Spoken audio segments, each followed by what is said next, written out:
gbogbo awuyewuye tó ń lọ lọ́tún lósì lórí ẹ̀rọ ayélujára mò ń fi àkókò ibẹ̀ Alhaji wa King Dr. Saheed Osupa Olúfimọ Mátàgbàmọ́lẹ̀ àti Olúfimọ fans worldwide. a ò ní gbà o a ò ní gbà a ò ní gbọ́ a ò ní gbà I say we no go gree o we no go gree àáfàá súnà we no go gree a ò ní gbọ́ a ò ní gbà àáfàá súnà a ò ní gbà. ó lẹ́ni tó ṣẹ̀gan ẹni kó ṣe sọ̀rí àbí kò ní lè ṣe ni tó bá ti ṣe ó ti tán gbàmígbàmí lè yan gbà àìgbà méṣẹ́ mi rò. ó ní ẹni ó bá ti ń bá rìn máa fura sí ẹni afurasí máa ló gba káyẹ̀ra. àlẹ́ ni ó bá ti ń bá rìn máa fura sí ẹni afurasí máa ló gba káyẹ̀ra. ṣùgbọ́n bọ́mọdé bá ń bẹ̀rù òkùnkùn kò yẹ ká bá wí. ṣe rí tágbà bá wá ń ta kò mọ́lẹ̀ ló yẹ ká fura. mo ní bọ́mọdé bá ń bẹ̀rù òkùnkùn kò yẹ ká bá wí. Òṣùpá ní bágbà bá wá ń ta kò mọ́lẹ̀ ó yẹ ká fura torílẹ̀ ayé tàwa yìí ọlọ́run ló mẹ́ni tó ń fẹ́ ni ayé tàwa yìí ọlọ́run ló mẹ́ni yé fẹ́ ni èèyàn lè ọ̀rẹ́ o èèyàn lè ọ̀rẹ́. alẹ́ ni ó bá ti ń bá rìn máa fura sí ẹni afurasí máa ló gba káyẹ̀ra. ẹ káàbọ̀ sí Yorùbá Nìkan tó bá gbẹ̀yìn ṣẹ̀ṣẹ̀ ń wò mí fúngbà àkọ́kọ́ ẹ má gbàgbé láti subscribe sí Yorùbá Nìkan ẹ̀yin tí wà nílé lóko lẹ́yìn odi mo fẹ́ kẹ́ fi èrò ọkàn yín kalẹ̀ ní orí èrò yẹn mo bá máa ń ṣe kalẹ̀ ìjọ fọ̀rọ̀ jómi toro ọ̀rọ̀ ní comment section tó bá dẹ̀ pé ẹ̀yin comment ẹ dẹ̀ fẹ́ kí adárúkọ yín ẹ jẹ́ ká mọ̀ ní comment section náà nínú next video tá a máa ṣe a máa dárúkọ títí yín níbẹ̀ àdè máa ka comment yín ẹ ṣeun bẹ́ẹ̀ ṣe ń tẹ̀lé Yorùbá Nìkan ẹ like fídíò yìí kẹ́dẹ̀ bá wa share kó lè délé dóko kan ọ̀pọ̀lọpọ̀ èèyàn lára. Ariwo a ò ní gbọ́ a ò ní gbà ní ọ̀pọ̀lọpọ̀ fáǹsì King Dr. Saheed Osupa ti ń pariwo lẹ́yìn tí àáfàá súnà tó jáde wá láti wá bẹ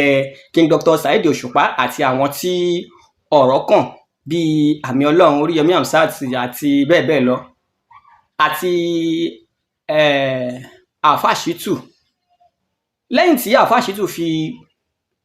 ọlọ́pàá fẹ́ fi gbé àáfàá súnà ni àáfàá súnà wá ṣe fídíò láti bẹ̀bẹ̀ ṣùgbọ́n nǹkan tó wá ń yà mí lẹ́nu ni pé ṣé tí wàá kí n ṣe wọ́n ṣàvù àáfàá súnà ní lẹ́tà láti alágbọ̀n àáfàá súnà ní ṣetán láti bẹ King Dr. Saheed Osupa àbí láti bẹ gbogbo àwọn tọ́rọ̀ kàn àti ọmọ Nàìjíríà wípé kí wọ́n má bínú ṣùgbọ́n àáfàá súnà sọ pé òun ò léèyàn òun lọ́lọ́run wọ́n ní ẹni tó ṣẹ̀ tó bá ti ní ẹ má bínú ẹ jẹ́ kó tán. Mo bẹ̀ gbogbo Olúfimọ káàkiri àgbáńlá ayé ṣùgbọ́n nǹkan kan mo fẹ́ sọ ni pé àáfàá súnà ò ní gbàgbọ́ kankan lọ́dọ̀ Ọlọ́run àáfàá súnà kan sọ pé òun ò lówó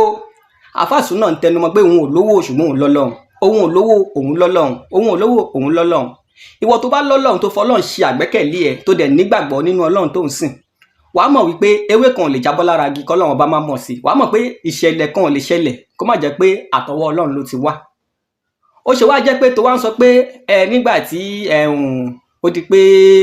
wà àti Àmì Ọlọ́run ní kàńtà tí nǹkan kan ṣẹlẹ̀ láàrin wà àti Àmì Ọlọ́run ìyá súnà fẹ́ bímọ ìyá súnà ṣe kinní kan nǹkan kan ṣẹlẹ̀ nǹkan kan ṣe gbà nǹkan kan ṣàwò. Mo fẹ́ kí àáfàá súnà mọ̀ pé àkọọ́lẹ̀ ti wà gbogbo nǹkan tó dẹ̀ ṣẹlẹ̀ yẹn àmúwá Ọlọ́run ni tó bá yẹ pé ẹni tó bá nígbàgbọ́ lóòótọ́ tó ń sin Ọlọ́run ẹ̀ lótìtọ́ àti lódodo a mọ̀ pé gbogbo nǹkan tó bá ṣẹlẹ̀ Ọlọ́run ló ṣe bẹ́ẹ̀ ṣùgbọ́n lórí apology video tí àáfàá súnà ṣe bóyá Òṣùpá ti gbọ́ bóyá Òṣùpá ò gbọ́ àwa ò lè sọ o ṣùgbọ́n fẹ́ kẹ́yìn náà fi èrò ọkàn titi yín kẹ́ fi sí comment section ṣé ẹ lérò pé ó yẹ kí Òṣùpá gba ẹ̀bẹ̀ àáfàá súnà àbí kò yẹ kí King Dr. Saheed Osupa gba ẹ̀bẹ̀ àáfàá súnà torí nǹkan tó ti ṣe ní lẹ́ẹ̀kan kò tún gbọdọ̀ ṣe ní lẹ́ẹ̀kejì torí wọ́n ní ṣé ikú tó pa ẹlẹ́dìyẹ ṣó gbọdọ̀ tún pè léwúrẹ́ ikú tó pa ẹlẹ́dìyẹ kò gbọdọ̀ tún pè léwúrẹ́. ẹ gbọ́ béèyàn bá wá sọ̀dọ̀ ẹ tó sọ̀rọ̀ mi láburú ó ṣe ń bọ̀ wá sọ̀dọ̀ mi wá sọ tìyẹ láyé dá ọ̀rọ̀ ta làbá kò ṣe sí tí o bá ń ṣe olóṣì tó ń ṣe òṣì ibi iṣẹ́ a sọ fún kò gbà kó yẹ ṣe òṣì ibi iṣẹ́ àwọn tó yẹ kó tún sọ fún kó yẹ ṣe òṣì ibi iṣẹ́ àwọn náà sọ fún wọn fi sílẹ̀ ó ń ṣe òṣì ibi ẹran aṣẹ́wó ìgbà tó wá di olóṣì yóò wá ń kígbe ẹ ṣàánú ajé lórí rédíò ó wá ń kígbe ẹ ṣàánú ajé lórí tẹlifíṣàn ó wá ń kígbe ẹ ṣàánú ajé ṣùgbọ́n síbẹ̀síbẹ̀ ọmọ òṣì náà ń ṣe King Dr. Saheed Osupa ní ẹni mojú sókun ní ó máa ti tú òhò ẹlẹ́tanúgbẹ̀ lọ́dàlẹ̀ abatẹnijẹ́ tó ní lára ọ̀rọ̀ wọn kì í ṣe é kàn síra wọn títa mọ́ ní ṣe ní bá ń dún yàn wọ́ra ó ń ṣe mí òun gbà mí kí la fẹ́ ṣe sí yẹn ná alẹ́ lẹ́tanú pẹ̀ lọ́dàlẹ̀ abatẹnijẹ́ tó nílara ọ̀rọ̀ wọn kì í ṣe é kàn síra wọn. Kí lẹ̀yin rí sí ọ̀rọ̀ Alfa Sunnah ṣé kí King Dr. Saheed Òṣùpá tún gbà láyè torí nǹkan tó ti ṣe ní lẹ́ẹ̀kan kò tún dá kó ṣe ní lẹ́ẹ̀kejì. Alfa Sunnah ṣe bóun ló ti wá bẹ̀bẹ̀ báyìí ọ̀pọ̀lọpọ̀ àwọn èèyàn máa sáfẹ́ péré ní Mr. Recorder ká ló máa fẹ́ bẹ́ẹ̀ ṣe báyìí. Ṣe rí àwọn kankan wà nù ayé ẹni tó bá ti jù ẹ lọ tó mọ̀ pé jù ẹ lọ ní gbogbo ọ̀nà ó ní béèyàn ṣe máa ń bá irú èèyàn bẹ́ẹ̀ jà kó ń ṣe ẹ wò ká má parọ́ tanra wa Ọlọ́run kó ayé lé àwọn kan lọ́wọ́ Ọlọ́run ṣẹ̀dẹ̀ ṣe àwọn ẹ̀dá kan ní àkàndá àwọn ẹ̀dá kan wà tó yẹ pé wọ́n special ṣùgbọ́n tí nǹkan kan bá wá ṣẹlẹ̀ láàrin irú àwọn ìwọ àti èèyàn bẹ́ẹ̀ wàá fọpọlọ ṣe ni wọn ò ṣe bájà anyhow.